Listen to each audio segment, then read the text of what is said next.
Welcome to Talk to Brazil with Tom Reaoch, the business connector to business in Brazil.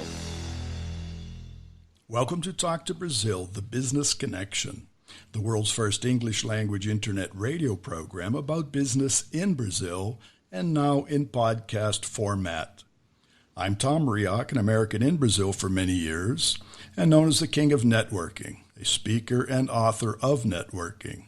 A professional business network is made up of people we meet every day. Our network grows and is sustained by maintaining contact with those connections. Podcasting is a modern form of networking. I'm talking from the city of Campinas, the state of Sâo Paulo, Brazil. So when you talk to Tom, you talk to Brazil and the world. Today's guest is Soraya Isliker. She's also from Campínas, and Soraya is founder of Friendly English, a professional training and coaching in English. And she also worked for many years at IBM Brazil in Brazilian customer service support. Recently, she started the Campínas Friendly Project, an initiative to strengthen the international image of the city of Campinas and the Campinas metropolitan region known as RMC. So with that, Soraya, welcome to Talk to Brazil. Thank you very much, Tom. Good morning. I'm pleased to be here with you. Well, Soraya, for our listeners, what is Campinas Friendly and how did this project start?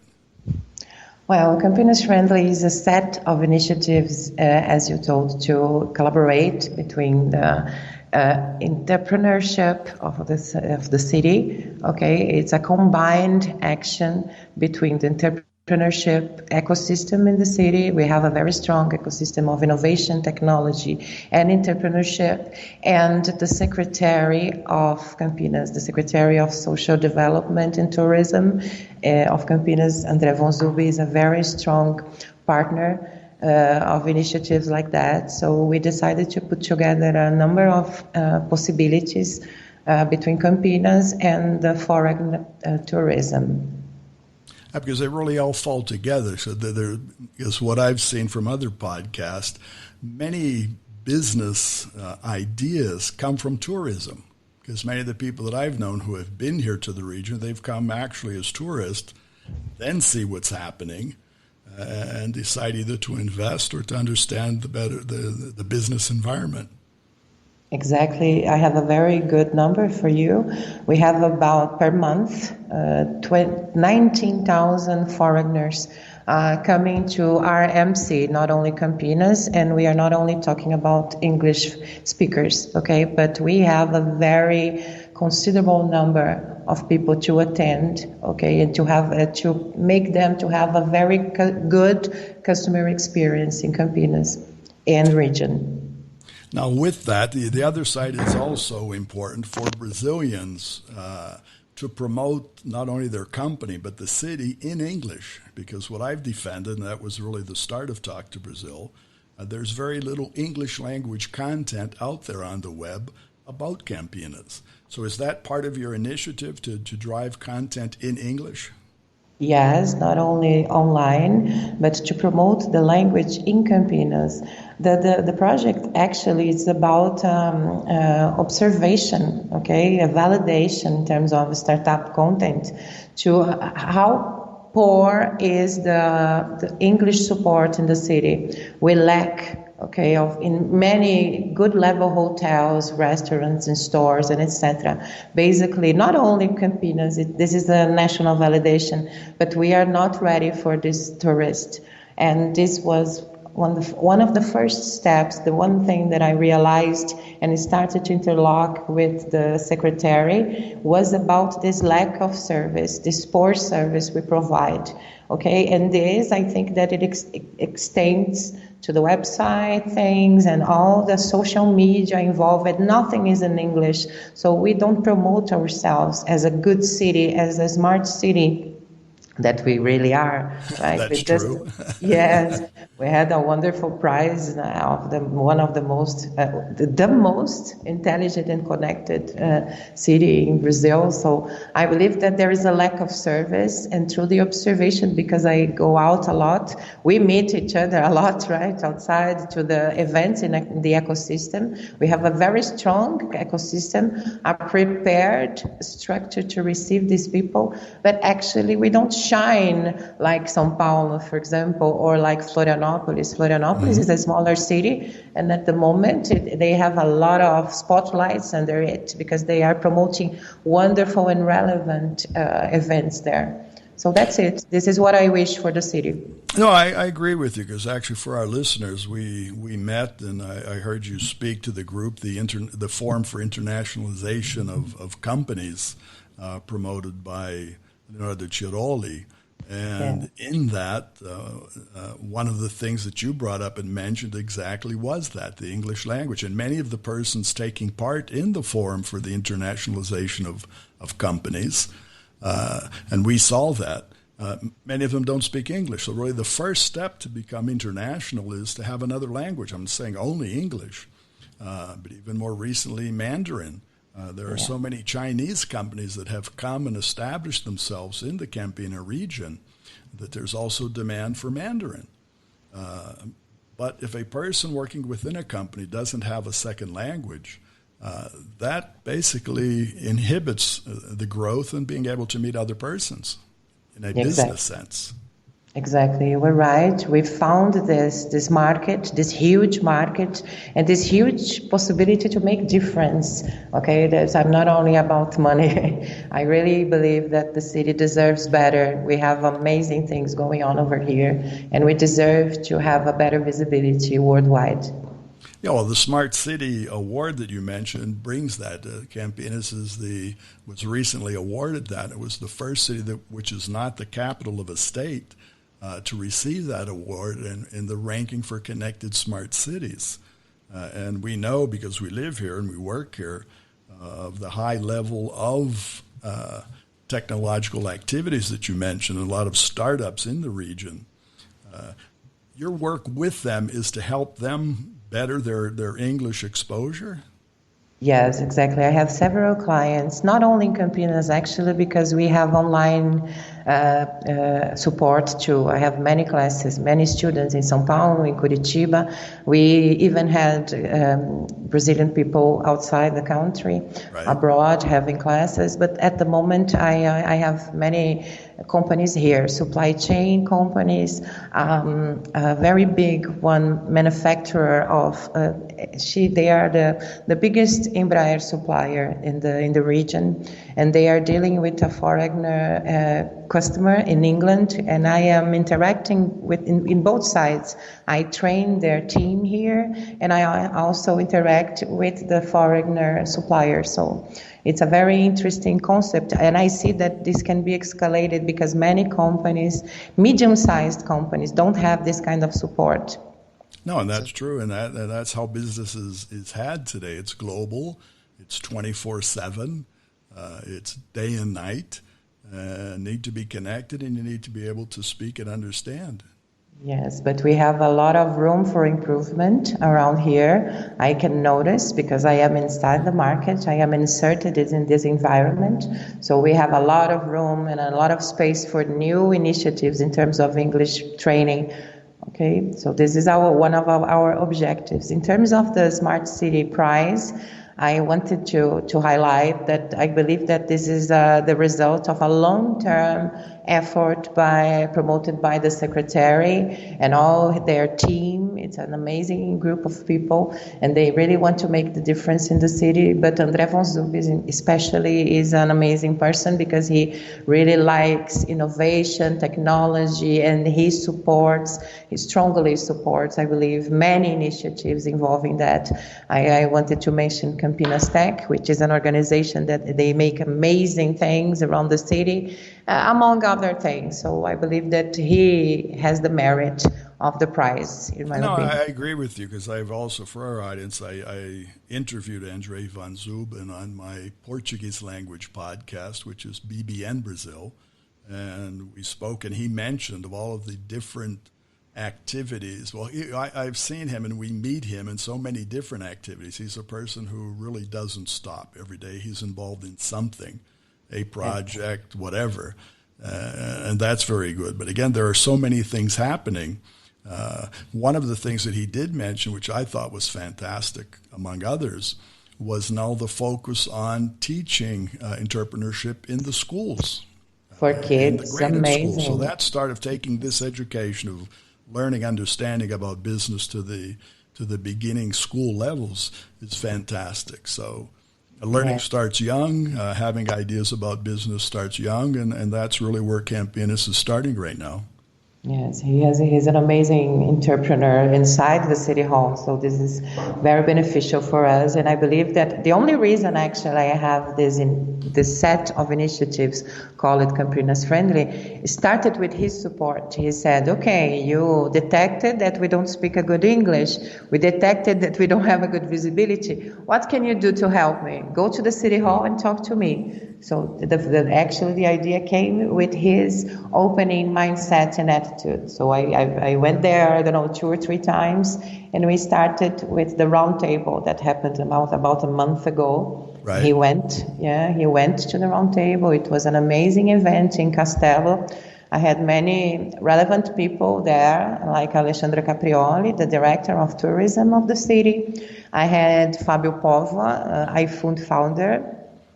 I had the owner of Venture Hub, José Azarici. He is the founder of the Founder Institute, our friend, actually.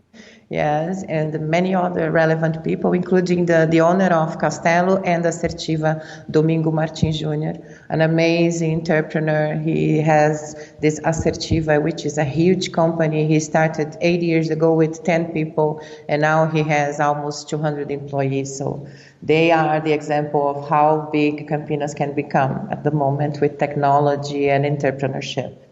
So now that roundtable resulted in a project, right?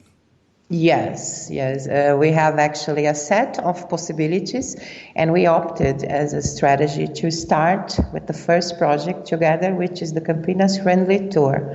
I have the support of everybody who went to the roundtable, and we are putting together a tour of 5 days during the Nova Campinas week, which is between October 28th to November 1st.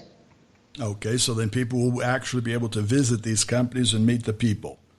Yes, we have an agenda almost closed, but I think that I can already disclosure for you. We are going to Ambev. They have a new area of innovation, which is amazing. We are thrilled to go there. We are almost done with the date for a serious visit. Serious is the topic of the BRICS visit you want to talk about, but it's an amazing place. I've been there. We are going to the 2 days of Nova Campinas, which is an amazing event of 7,000 people in Expo Dom Pedro. We have about 36 workshops happening around at the same time. It will be very good too. And one of our almost confirmed visits will be in iFood Movile. Okay, because the iFood base is here in Campinas, so it will be a very good experience for the people coming to the tour. I think most people don't realize that iFood is based in Campinas. Yes, I don't think so. It's an amazing thing, right? We have another new unicorn. I don't know if you know, but we have Quinto Andar. They had just received $248,000. They became a new unicorn in Brazil. They are based in Campinas. They were born in Unicamp. So it's a big proud. I am still negotiating, but I expect them to be part of the tour. You see, you've gotten exactly the point that I try to make. There's so much happening. There's so many business ventures. There's so much business success in Campinas.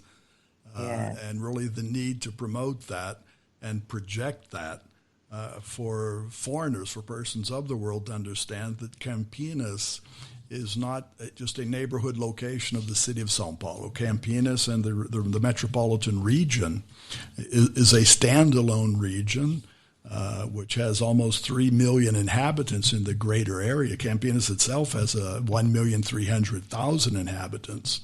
And our area has a a gross national product equivalent to Chile. So this area is the same as a country in terms of opportunities and business and success. Yes, and don't forget that we have an international airport here. Viracopos is an amazing structure. Right. And we have possibilities to enlarge, I don't know, the commercial possibilities in Campinas 3 or 4 times wider than we have at the moment if we prepare the city for that. Well, even today, and this is what Andre von Zuben mentioned when I interviewed him, Campinas is the hub. It's the location, the airport location, the Viracopos Airport. You can reach over 100 destinations inside the country from Campinas. And if you consider the city of São Paulo or Rio de Janeiro or other cities, you can't get to that many cities. Oh, yes. So if you want to come from anywhere, from the States, from Europe, Asia, and you want to actually see the country, Campinas and the Viracopos Airport is the hub to getting into the country. Exactly. I saw yesterday some stories in Instagram from Fabio Pova, and he took from his door to the airplane door 20 minutes to get to Goiânia. So this is an amazing benefit. He said, then people ask me why I don't live in São Paulo. It would take 2 hours. I was in São Paulo last week, Thursday, for an event, the event was fantastic. But sometimes it takes you 20 minutes to get out of the garage of the building. Yeah, São Paulo is unbearable, basically. The traffic was incredible. And actually, I spoke to people who were at that event, and it took them more than 2 hours just to get to the airport it's in an the absurd. city. So that's it. But one thing is getting to the airport. The other thing is getting flights to other cities, and that's to our advantage. You mentioned the Sirius project. That was recently the group of ministers from the BRICS came to São Paulo, came to Campinas, came to Brazil, and in the region. You also worked in handling the communications amongst the various ministers who were here. Yes. How was that as an experience? This was an amazing experience. They stayed here. The committee, the people from the groups of the countries stayed here for 5 days. But I followed them on the last 2 days. We went to a visit in Syria with a very good reception promoted by Sanasa. We had an interview with reporters there, and I helped in Sirius. I helped by translating the interview that Marcos Pontes, the minister, was giving. I translated them to the other ministers. South Africa, Russia, India, and China. China wasn't there at the moment, and the ministers of China doesn't speak English. He only speaks Mandarin, so he had his own translator, personal translator. Right. But for the other 3, I joined them and I translated the interview for them. This was my first action. Then on the last day, on Friday, all the people got together to establish the next steps for the project between the 5 countries, specifically about technology and innovation, science, technology, and innovation. So I helped them by translating the interview, the final interview between the reporters and the 5 ministers. Yes, it was very good. My personal comments is that all the media in Brazil, I'm being honest here, but they were more worried about the money and how the investment would impact the science. Everybody very worried about the politics, okay, not specifically about the visit. But inside the room, between the people talking, they were very committed to make an agenda to get some investments to do things of a deep spirit of collaboration between the 5 countries. Now, for our global audience, the Sirius visit, that's SIRIUS, that's located in Portuguese, the Centro Nacional de Pesquisas em Energia e Materiais, and that installation is much over $1 billion investment in Brazil in terms of advancing technology and science. And that literally is in our backyard. And I'm assuming that when these ministers came here to Campinas and saw that, they were certainly all impressed. For sure. It was let's say, the trend topic of all the speeches on Friday. On the next day, everybody were very impressed by the structure in Sirius. It was amazing. No, and this project is like the second in terms of size in the world. And then once it becomes in its final stage, it will probably be the most modern accelerator in the world. And that's located in Campinas. And the applications are infinite. I got really impressed by the presentation in English that the director, Mr. Reaoch, provided for everybody, and explaining in a very simple words exactly what Sirius can do for the future. And basically we can analyze everything by having Sirius with us. So it's an amazing and impressive structure. You were right. And I agree with you. Many times when we're working with persons from the different press and press releases, they're more worried about the headlines. But as soon as people get down and read what's happening, ground floor, and so you get your boots on the ground and get to visit. So I think if you, back to your Campinas friendly tour, if you can arrange a tour for persons to see that certainly will be probably the most impressive thing they've ever seen.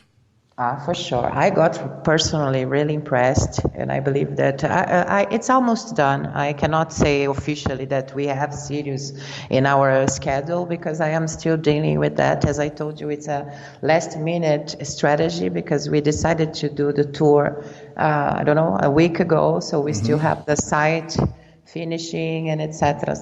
But I believe that Sirius is in, and we are very optimistic about it. Well, very good. And Soraya, I want to congratulate you again for your endeavors, for getting this together, for having the roundtable workshop discussion, Andre van Zuben and his help and everyone else, really to get this project Campinas friendly from a project level and get things up and running. So I want to commend you on that and commend the city. There's just so much to show. So thanks for your time and thanks for being with us this morning.